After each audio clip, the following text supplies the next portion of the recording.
All right, well, good evening and good morning. This is our fireside chat with Professor Malcom Davis, who has joined us from the land down under, Australia. He is with the Australia Strategic Policies Institute and has written a very good paper looking at Australia's views of PRC space activities. So without further ado, welcome to our fireside chat, and we will turn it over to Professor Davis. Thank you, Brendan, and thank you, Rod. Thank you to all the members of CASI attending the workshop. Obviously, I wish I was there. I miss Washington quite a great deal, but I can't fly due to government travel restrictions, so we're going to have to do this virtually. So today I want to talk about how Australia is evolving its space posture and its space capabilities, and in particular, focus very much on how it's doing this in a contested space environment as China's counter space capabilities emerge. And hopefully you've had a chance to read the paper that I've submitted. So let me summarize some key points from that. First point I'd make is that Australia's approach to space has changed dramatically in the last few years. For much of the 20th century, the second half of the 20th century going into the early 21st century, we essentially were a passive user of space. We were essentially embraced dependency on others to provide the space segment, the satellites and the launch vehicles. We had a nascent space effort back in the 60s and the 70s at Woomera in South Australia with the European Launch and Development Organization. When Eldo went to French Guiana and shut down their activities at Woomera, government support shut down as well. And so space went into the back closet, so to speak, for many decades. There were a few efforts to start things up, but really they went nowhere because there was a lack of government support. So fundamentally, something has shifted in the last few years. 2017 at the International Astronautical Congress, government announced the formation of Australian Space Agency, which was stood up on July the 1st of 2018. That was driven, I think, by a rapidly growing commercial space sector that was taking advantage of Space 2.0 approaches and paradigms rather than a taxpayer-funded end-to-end government-run space program. And so the Space Agency, when it was established, it was established with the primary role being to grow that commercial space sector and embrace that Space 2.0 mindset. So that was the first big change, was a recognition that the commercial space sector was growing rapidly and government got behind it with a space agency. Second big change, I think, was in the defence and national security area, where the Australian Department of Defence went from assuming that space was an uncontested domain, that we would always have access to space provided by the Americans. We went from that mindset, which was prevalent back earlier in the early 2010s, to a recognition that space is contested, congested, and competitive. And in particular, I think what drove this was the Chinese ASAT test in 2007 and subsequent development of their counter space capabilities really drove home the point that space is not this serene sanctuary that sits above Earth's geopolitical rivalries untouched. It is really a contested operational domain in its own right, and I would argue a warfighting domain in its own right. And government, I think, is starting to come on board with this.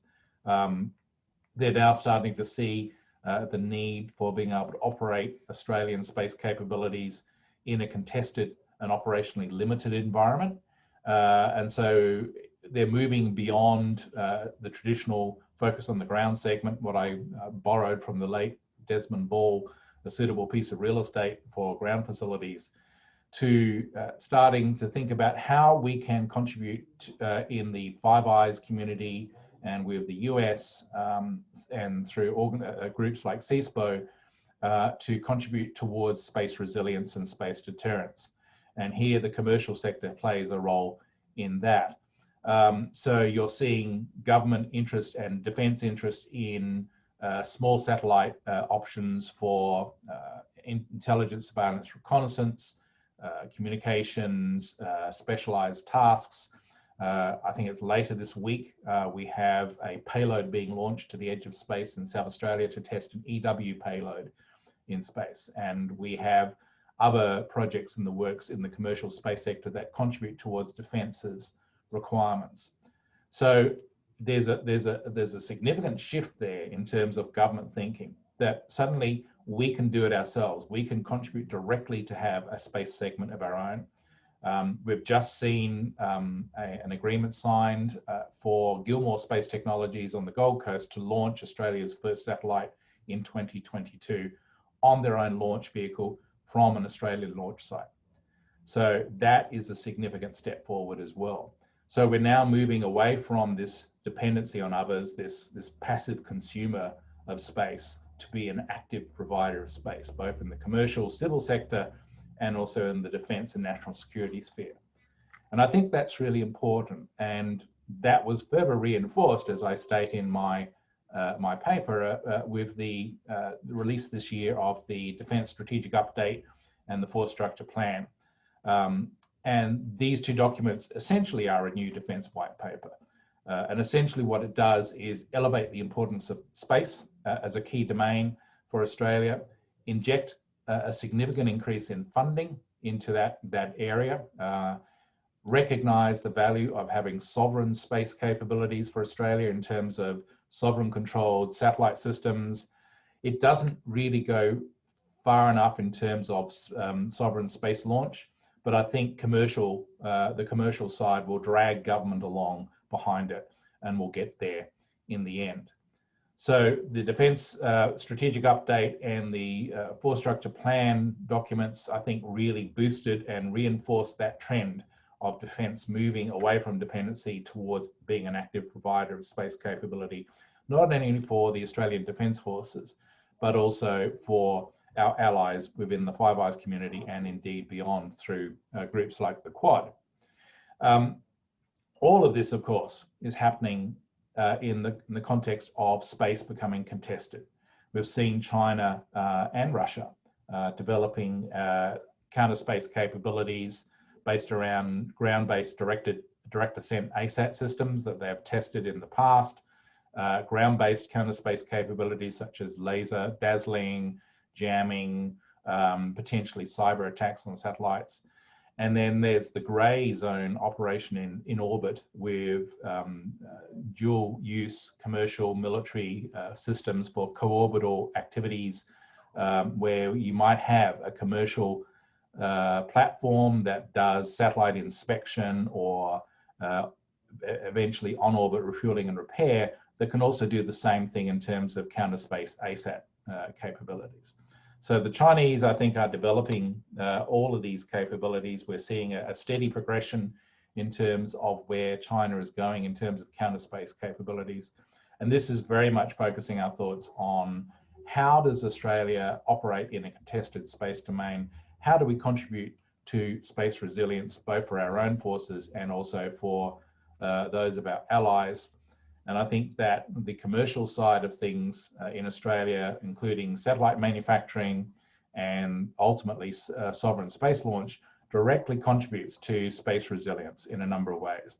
The first is that we can support US satellite space requirements through augmenting their constellations in orbit on an as-needs basis. We can build small satellite constellations, have them ready to launch and launch very quickly once we establish that launch capability. So we can augment those satellites rather than having everything sort of resting on a few large, easily attacked satellites. We can have large constellations of smaller satellites. The second thing is, of course, reconstitution. The ability to replace lost space capability in the event of a counter space attack. Australia can play a role there in terms of providing satellite launch and satellite services. So I think that Australia is moving along a continuum here. We're moving from just providing a ground segment to expanding our space domain awareness capability, our ability to look up into space and also do space-based space domain awareness. We have a number of commercial companies here in Australia that are developing space-based space domain awareness systems for Australia, and then moving down the path of augmentation and reconstitution to boost space resilience. The issue, of course, is if we're facing a contested space domain, in particular a threat from China and Russia in a future war, then how do we respond to their use of counter space, or how do we deter, in particular, their use of counter space? And I think that government is still working its way through that issue. We're not likely to deploy our own ASATs. I don't see that happening. But what we could do is potentially develop ground-based counter space systems for defensive purposes. So the potential, for example, to use cyber attack on satellites or jamming or something to the effect of that to protect our satellites and those satellites of our allies is something that we could consider down the track. But right at the moment, I think we're focused very much on the resilience aspect, boosting our partnerships with our allies, not just in the Five Eyes, I would add, but also beyond in the Quad and maybe potentially the Quad Plus as well. But CSPO is a critical part of that. And I think that where we end up probably is with a much more robust and mature and capable space capability. I think that one of the issues that we will need to address is the lack of a publicly declared military defense space strategy that is simply not there. And I think that's a document that needs to be written quite urgently. And also that could then lead to organizational shifts in how we do space. At the moment, when you look at defense, space is very much within the Royal Australian Air Force headquarters and is run by the RAF. And I have no problem with that. But what we need to do is create essentially an ADF space command that brings together in a joint manner all the key space thinkers and professionals into one organization whose job it is to run space for defense in the ADF. At the moment, you have people coming in and out of space on 18-month stints, then they go and they lose all that knowledge. So it would be much better for Australia to move down that path of an ADF space command within RWF headquarters, staffed by a cadre of space professionals, and that's their job. And I think that's where probably we're heading to in the long run. But look, I think that summarizes the key points I made in that paper, and I'm happy to now get into some really good discussion with Brendan and Rod. Well, that was fantastic. And as you can see, I was definitely taking a lot of notes there, a lot to unpack, but you covered it quite well. Like I said, the paper was really well written, and I'm glad that you kind of covered it in depth there. So let me just draw back to the beginning where you talk about the renaissance in space, right? Or the change, the overall change in attitude, because I think that's something that we've also seen here in the United States and is occurring around the world. And I wanted to kind of pick your brain a little bit on that to see, do you think it is more simply because it's becoming more available through commercial means, you know, Elon Musk and SpaceX and all that, and now it's more approachable to people? Or is there something deeper that was driving Australia to make this big push toward the sovereign space capability like you laid out? Well, I certainly think that the growth of the commercial sector and the opportunities presented by Space 2.0 and New Space, the sort of visionary leadership of people like Musk and Jeff Bezos and others, and the ambitious gaze they have moving forward about what we can do in space is a marked contrast to where we were in the 1990s and the early 2000s. The global space sector has transformed. It's not just here in Australia. I think you've seen a fantastic shift in how we think about space. And I think that as a young boy, I think I must have been about 5 years old, I remember seeing Armstrong and Aldrin on the lunar surface live on my black and white TV in Adelaide, and thinking, well, what is that? I don't understand anything about that. And then a couple of years later, my parents took me to see 2001: A Space Odyssey, and suddenly I got it. And I thought, that's what I want to be in. I want to be in that future. And so I think now we have a real shot of being in that future. And I think Australia is probably seeing this fundamental shift in the global space sector as the commercial space area and Space 2.0 really start to drive progress forward. And government space agencies kind of struggle along behind, seeking to catch up. And I think that two things have happened here. Firstly, there's been a shift in vision. There's been a recognition that small space and commercial space and small space startups can do an awful lot, and they don't have to break the budget of the country to do it. So space is getting cheaper. We can do more in space, and we can do more ambitious things in space. And government recognizes that. And secondly, government's recognizing that if we don't do this, then we're simply a passive onlooker. We're not actually sharing in any of the economic benefits. We're simply looking on and consuming space. Others will provide us with satellite capabilities and so forth, but we're not giving anything back. And so we're not actually benefiting in terms of job growth or prosperity or technology growth or anything like that. And then the second aspect, as I said, is probably the recognition that space is more contested now in 2020 than it was in 2000 or even 1990. And it's more risk of us having our access to space denied. And I think governments recognizing that, look, we can't simply depend on the Americans to continue to provide everything to us. We have to give something back, and we have to support them as a key ally. And so I think that also has played into government decision making on the space agency, that yes, we can do space ourselves. It's not going to break our budget, and we can, in the same time, we can actually give something back and support our allies. We can burden share an orbit to a much greater degree than what we've done in the past.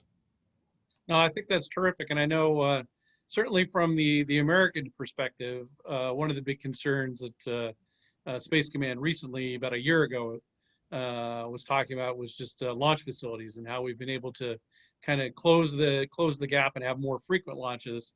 But at the end of the day, it's very limited. And so they were looking for options. New Zealand, I know, was one of the commercial options that they were looking at. So it's great to hear that, Australia is also going to open that field a little bit, because I think that's exactly right. The burden sharing and the ability to launch each other's payloads across the spectrum, I think really brings a whole new character to the question. Well, we've got up to 3 launch sites in the works. We've got one up in the Northern Territory near Nellumbee, which is in Gove in Northern Territory, that will be ideal for equatorial LEO missions. We've got one in South Australia near Whalers Way, which will be ideal for polar orbit missions. And we've got a third prospective site that potentially could be built on the east coast near Bowen in Queensland, that would be able to be highly flexible and operate a range of tasks. So there's 3 launch sites. There's at least 2 launch providers with Gilmore Space Technology and Black Sky Aerospace that are developing launch capabilities. You've got satellite companies here in this country that are building satellites even as we speak. All the pieces are falling into place to do this. And this is definitely not pie in the sky. This is something that's happening now. Great. Rod, you look like you got a question.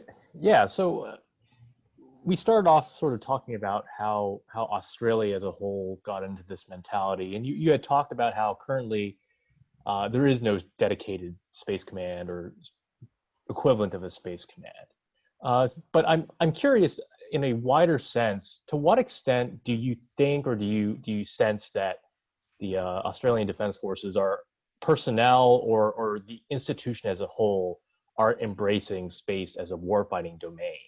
I know it's a challenge in any military organization, sort of embracing these new domains. The U.S. has its own challenges. China certainly has, and has only recently embraced it as one of these new emerging warfighting domains. So I'm curious where the Australian Defence Forces are in terms of how they view that. Yeah, it's a great question. Look, I think that obviously there are people within the Australian Defence Force that still are skeptical about space and saying, well, look, why not just let the Americans provide it for us? And there is an argument to be made, an economic rationalist argument to be made that, yes, we provide the ground segment, but let the Americans provide all the satellites and the launch capabilities, and then we're not paying out for any of that. We're just consuming. I disagree with that for the reasons I've laid out. And I think that when I speak to people up at defence, more and more people are switched on to space as an operational environment for the reasons I've laid out in this paper. They recognise the risks of dependency. They recognise the economic downsides of simply not doing it ourselves and being a passive consumer. They recognise the opportunities that having sovereign space capabilities gives us, both in terms of boosting the ability of the ADF as a fighting force, but also providing the ability to burden share an orbit with key allies. I think that everyone I speak to are more and more going down this path. There's fewer and fewer people I'm encountering that saying, no, we don't need to do this. And that's, I think, extending and resonating through government, where you're now getting key government ministers like the Minister of Defence, Linda Reynolds, the Minister of Industry, Julie Andrews, I think it is, who is very much on board with space and supportive of it. So we're not getting any sense from government, either the current government or the opposition, that they're ambivalent or thinking about space as low-hanging fruit that they can sort of like grab if there's an economic need.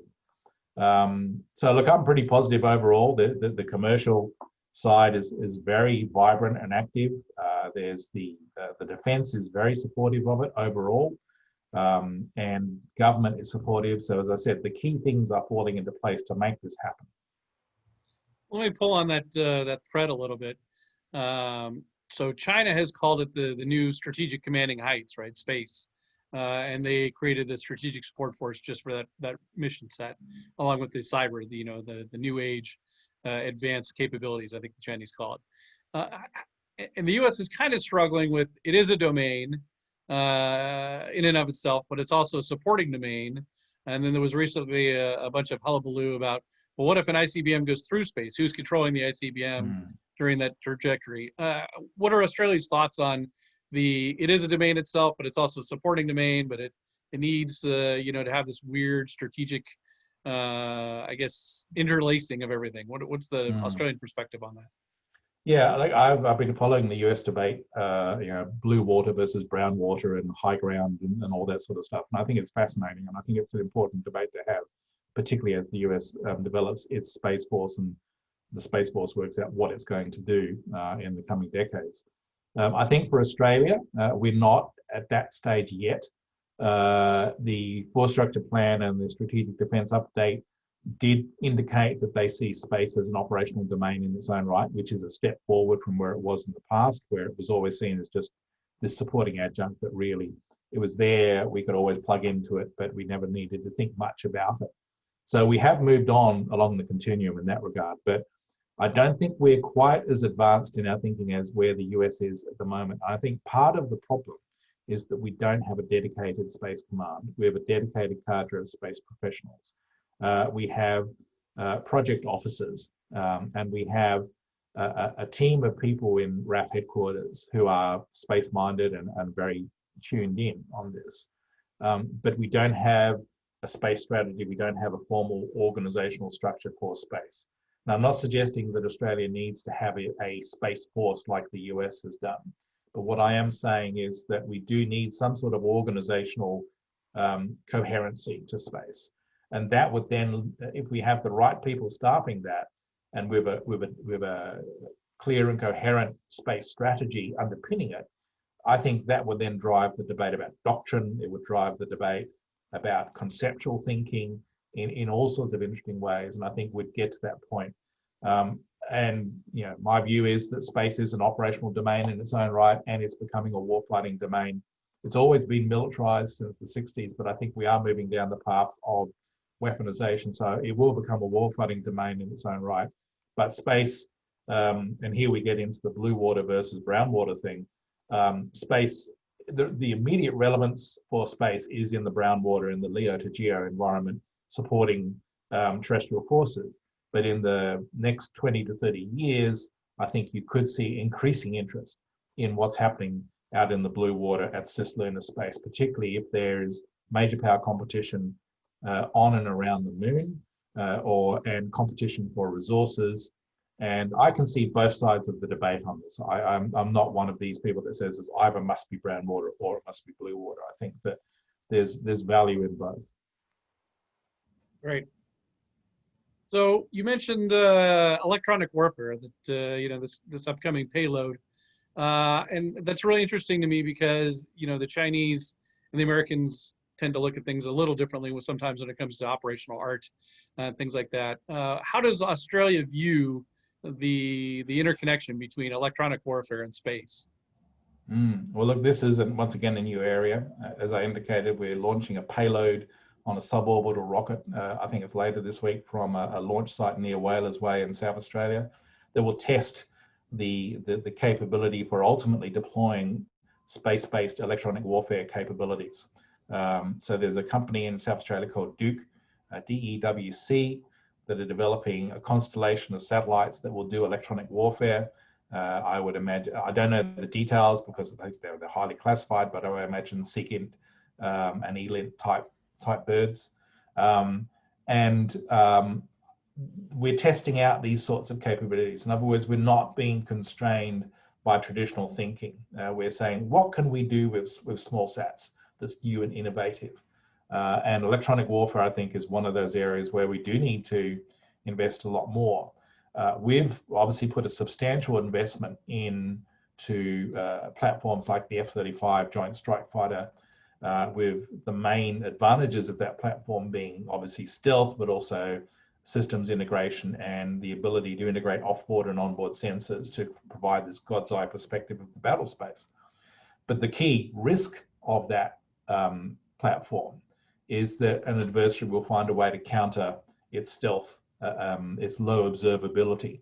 And electronic warfare is one of the potential ways that that could happen. So we need to have an ability to maintain an advantage in electronic warfare over adversary capabilities, and space-based electronic warfare systems is one way we could do that. So I think that, you know, we do sort of, we are very interested in this area, but it's very arcane and technical, very dense to get into, and I'm sure that probably some of your listeners would be able to comment more on that than I could. Great. Rod, over to you. Yeah. So speaking about resilience, and you've talked a lot about sort of utilizing and leveraging the commercial side, which is more responsive, more rapid to some of the changes we're seeing. How do you envision these commercial entities, or how do you envision the Australian government ensuring that certain resilience measures are being implemented into perhaps dual-use platforms that would be used in military environments but are not dedicated for military use? Because, as you mentioned, they're vulnerable to either cyber or soft kill options. So is there any thought being put into what do we do in order to build resilience on that side? Yeah, look, I think that's a great point. I think that commercial actors are probably very tuned in on that as well. They recognize the challenges of securing their payloads on board their satellites from cyber intrusion or spoofing or jamming. And I think obviously we can go down the path of satellite hardening to a degree, but there's only so much hardening you do before you end up with a big, huge satellite that costs, you know, $1 billion and, you know, is defeating the purpose of small satellites. So I think that really the solution is disaggregation of capabilities across large constellations of satellites, of small satellites, the ability to augment space capabilities as needed prior to a conflict to boost your space capability when needed, and reconstitution. If we lose satellites, have the ability to deploy satellites quickly and take advantage of the rapid innovation cycle associated with small satellites and fractionated constellations built around CubeSats. You know, how quickly can we evolve the technology and put new satellites in space to do experimentation to see what we can do with these technologies. So I think that, yes, we're always going to face this problem of securing our commercial dual-use satellite capabilities, because we will rely on those as much as pure military satellites. But hardening, I think, is ultimately a failed strategy, because you end up defeating the purpose of what you're trying to achieve in the first place. It's better to have the advantages of the small and the many and the cheap, rather than the large and the few and the expensive.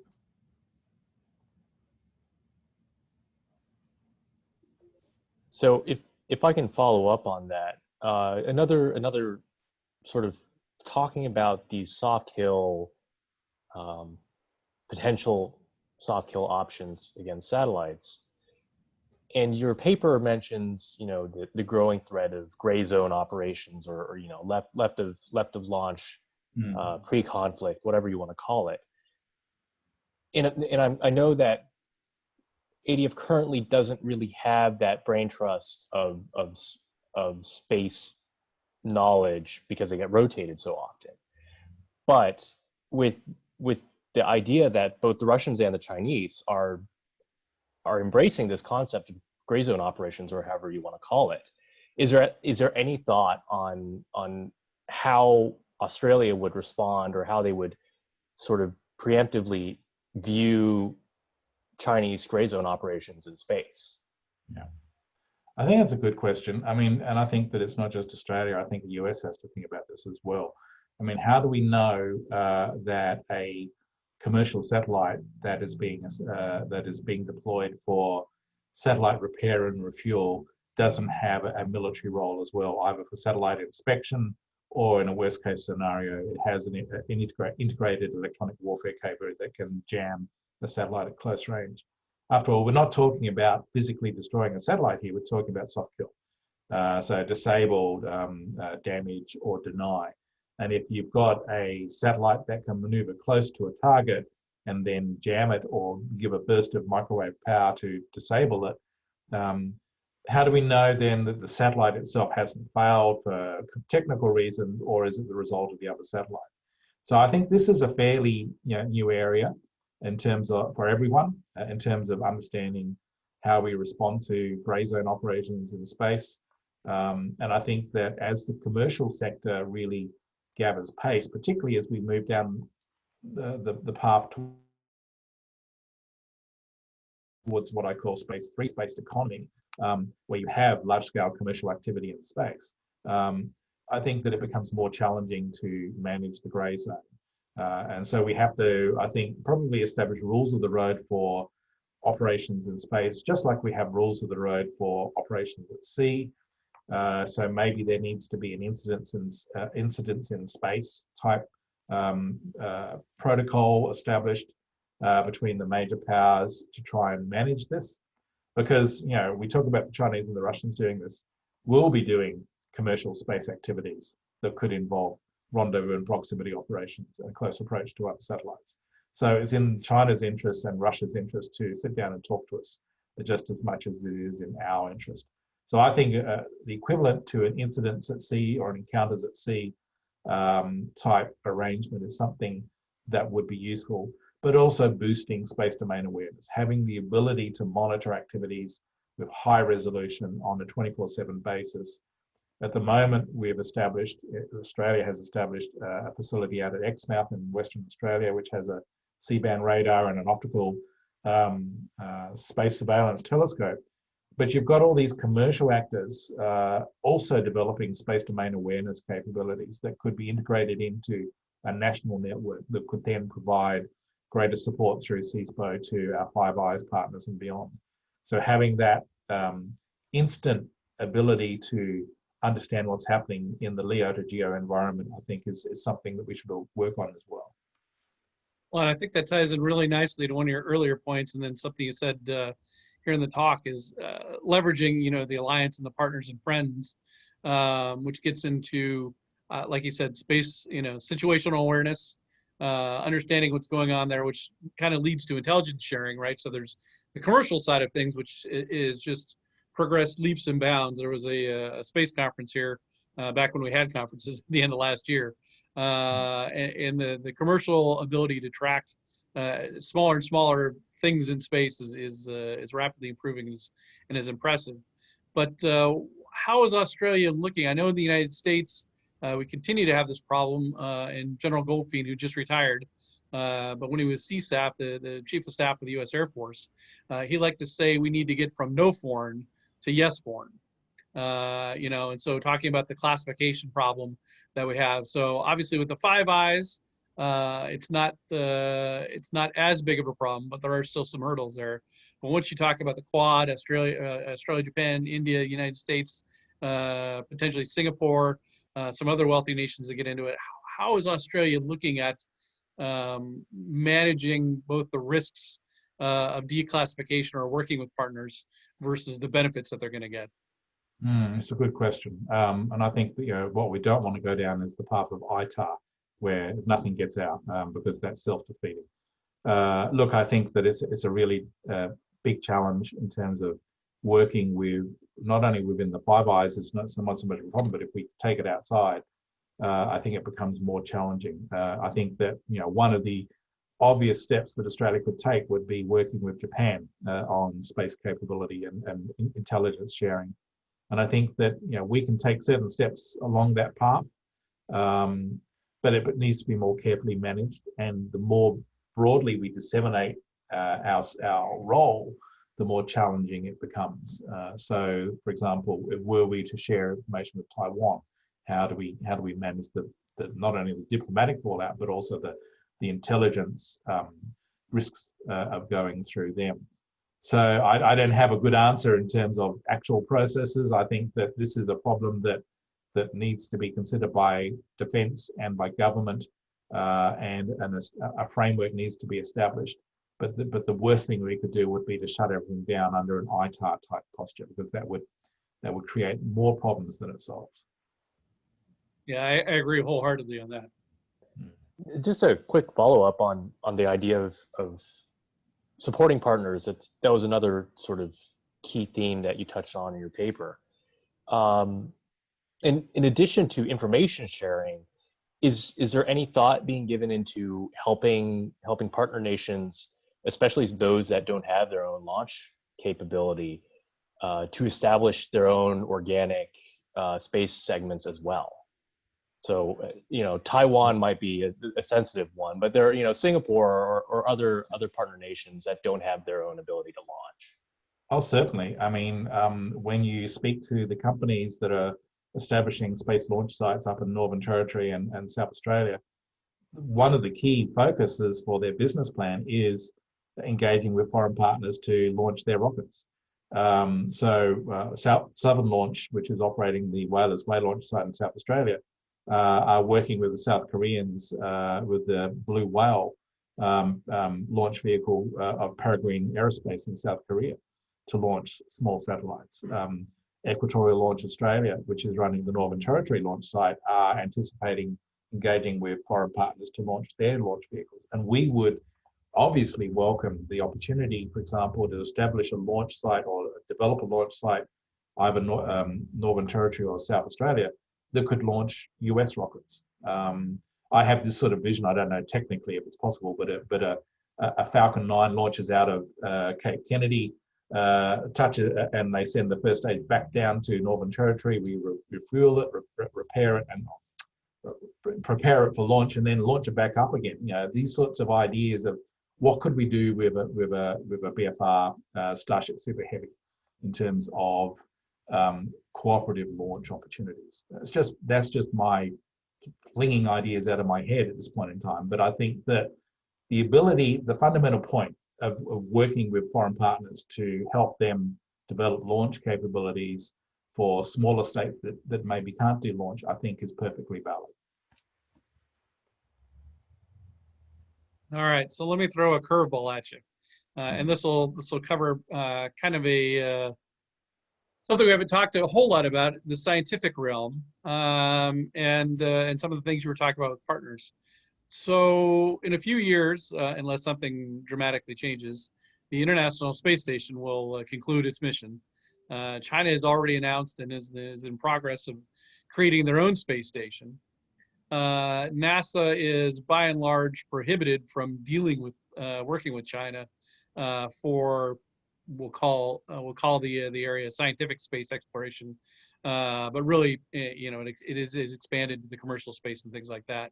Does Australia have any thoughts on this yet as to what for, maybe science purposes or scientific engagement they would be willing to deal with the Chinese on, at the risk of maybe having a bleed over? I know I don't want to get into the whole Huawei and TikTok and all these current mainstream things, but in space, if there's only one player in town with the space station, that's gonna cause some people to think.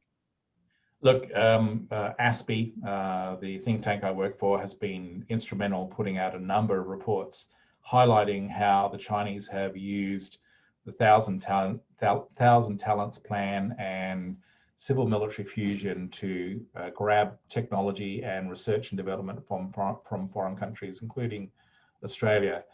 We had one of our key thinkers, analysts, Alex Josky, put out a report which highlighted that the PLA sent 350 officers to Australia, undeclared, basically as PhD students to work in Australian universities doing PhD research in militarily sensitive areas. And when this was discovered, we've drawn this to everyone's attention, and I think we're pushing back on it now. The bottom line to your question is that we will not engage with China in a manner that is inimical to our national security interests or our defense or those of our allies. So we're very cognizant of the fact that the Chinese, through Thousand Talent Plan and the civil military fusion ideas of President Xi, is seeking to take the very best technology and the very best research and development from foreign universities in the US and Australia and other places to promote the development of the PLA. We're not going to contribute to that.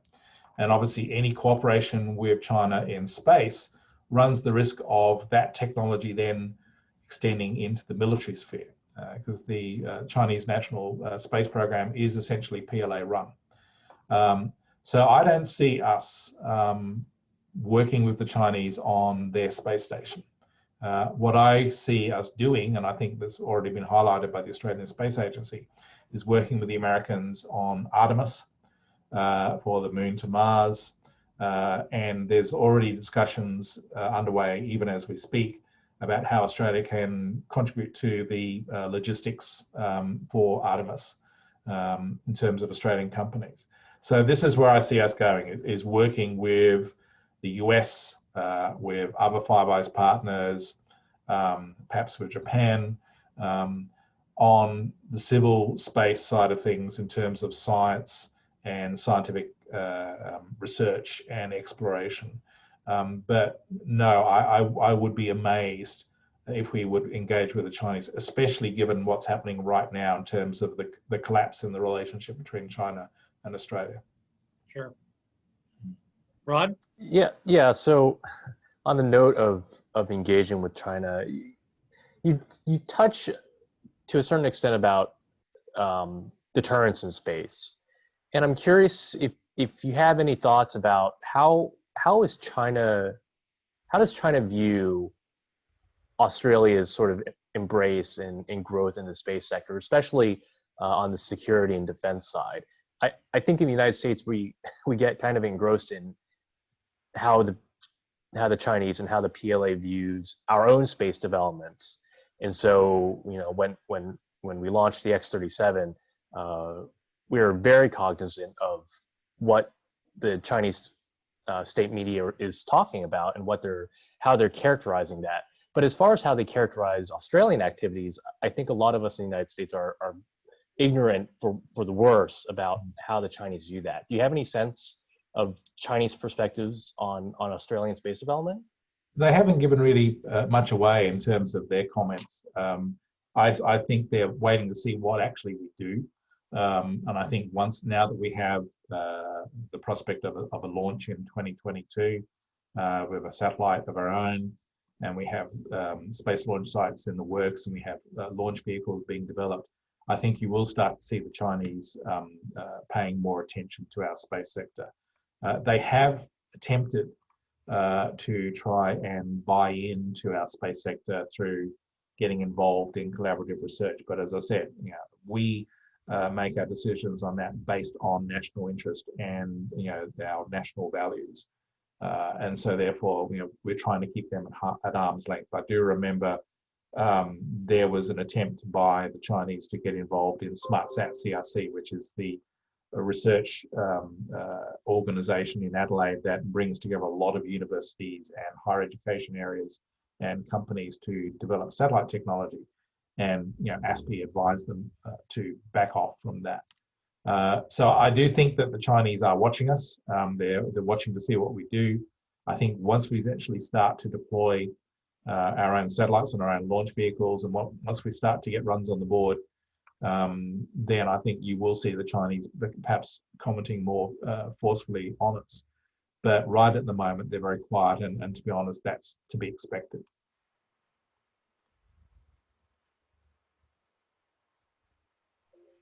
Yeah, just to highlight that more, you sort of emphasize that there's this need to strengthen the credible deterrence in space, Yeah. And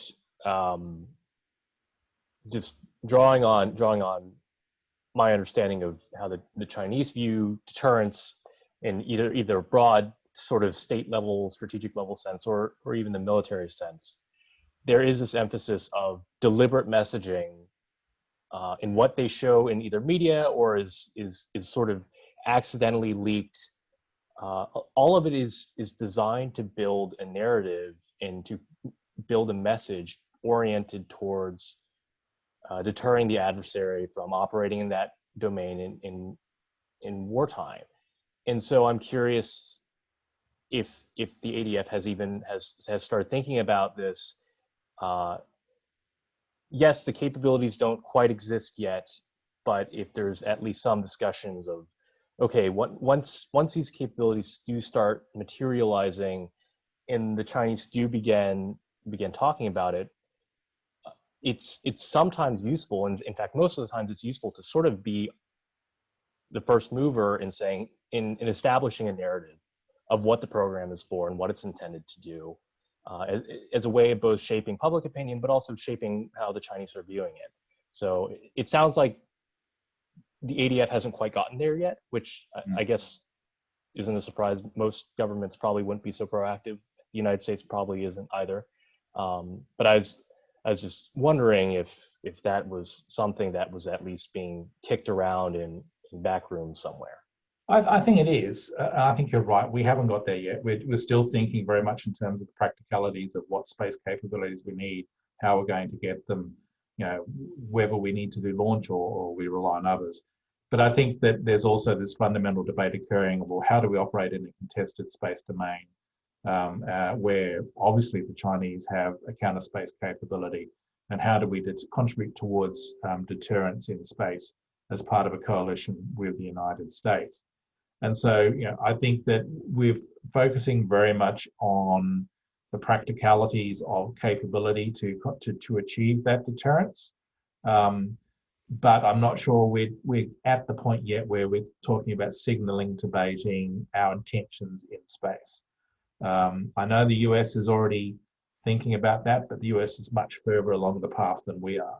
And so I think that we're following behind, but we'll probably catch up once we start getting these practical issues sorted out. We're starting to then have the luxury to think, okay, we've got a launch code, we've got the ability to reconstitute satellites. And now how do we use that to strengthen deterrence? And how do we communicate that deterrence to a country like China? And I think that that's when those discussions will happen. Well, let me pick up that ball. So we have over 150, I think, or 187 people last checked that have registered for the conference, and they come from all over, but primarily, the U.S. government, the U.S. military, and some science and technology leaders here, as well as partners around the world. So, what is it that we could do better, either single-handedly or as a partnership, or as a group, that would help Australia reach some of these goals, obtain some of those, to build that resiliency, but also give them the sovereign space capability? What is something we can do to enhance the overall relationship and to help Australia meet those challenges? Well, look, I think the first thing is greater dialogue on a more regular basis. Bring Australian partners into discussions. I do think that there is a degree of engagement between high levels of defence and the US DoD, but there needs to be a more broader, widely ranging discussion outside to bring other actors in, not just think tanks, but also government officials, to make them aware of what's going on. I think that my observation is that government at the moment, particularly politicians, tend to think in space of purely in commercial terms and in terms of job creation and so forth. They're not thinking in terms of the big strategic areas. So I think that bringing in dialogue with that broader audience will be good. I think greater involvement in Australian companies in US space activities would be an excellent step, particularly US Department of Defense. And of course, we run into the ITAR thing again, but we need to somehow get past that. And having a greater ability as a Five Eyes partner to work directly with the US on space capabilities would be an important step. And thinking about how we can strengthen and expand the US's space presence in Australia would be the third thing I would imagine would be good. The US obviously runs the facilities at Exmouth in WA for space domain awareness. Well, what else can the US do in space here in Australia that would be beneficial to accelerating Australia's growth as a space player? And once again, we come to launch sites, the ability to support space launch from Australia. Might there be the case for some sort of local establishment of a launch capability for the US here in Australia alongside Australian launch facilities is something to think about. We're very well positioned in many respects to do space launch. So the US shouldn't waste that opportunity. And if we can have regular basing of air power out of Northern Australian air bases, why not have the ability to establish a US launch presence here in Australia that could work alongside Australian launch providers? No, I think that's a great plan. So we've been going for about 45 minutes or so. It was fascinating. I could go for another hour or two, but I know everyone's got lives and things like that. Do you have any last comments, things that we didn't hit on that you wish you had a chance to say? Now is your opportunity to tell us all what you think. And you get no more hard questions because it's just the three of us. Well, look, it's been a really excellent discussion, and I hope that your attendees at the conference really get a lot out of this. Australia is a new actor in space with an old lineage, but I think we are a very vibrant and forward-moving actor in many respects. I think that as I said, we've got all the right pieces of the puzzle falling into place at this point in time to grow and sustain a vibrant space sector in this country. So I'm pretty positive at the moment about where things are going. It's a good time to be a space policy analyst in my opinion. And I think also in the defense and the national security area, we're going into a much more contested future. And we have to be prepared for all sorts of challenges that simply didn't exist in the last 2 decades. And space is one of those new areas that I think is exciting to be involved in. And I think that greater collaboration between organizations like ASPI and CASI would be a great step forward on space in particular, but also more general analysis of Chinese air power and air and space capabilities. So I think that's something to think about. I think that overall, hopefully my paper has resonated with the readers, and I'm happy to answer questions via email. So please feel free to share my details. And I certainly look forward, cross fingers, next year to actually being in Washington, DC for the next event. Well, it is an excellent paper, and we certainly commend it to all of our participants. It's going to be up on the website, both the conference page, and then we'll put it out afterwards. So I appreciate the fact that you took so much time and effort to making it such a good paper, and then giving us this fantastic chat. And I really appreciate the fact that you volunteered to be our guinea pig for the Zoom webinar fireside chats. Yeah. So this is the first for CASI, and I think it was just off with a bang, and I appreciate all the effort. So from all of us here at CASI, we certainly hope to see you here in the States next year. And yes, I think this is hopefully just the beginning of a CASI-ASPE cooperation. So thank you very much, Thank you. and I appreciate it. Thank you. Thank you. Thank you again, Malcolm.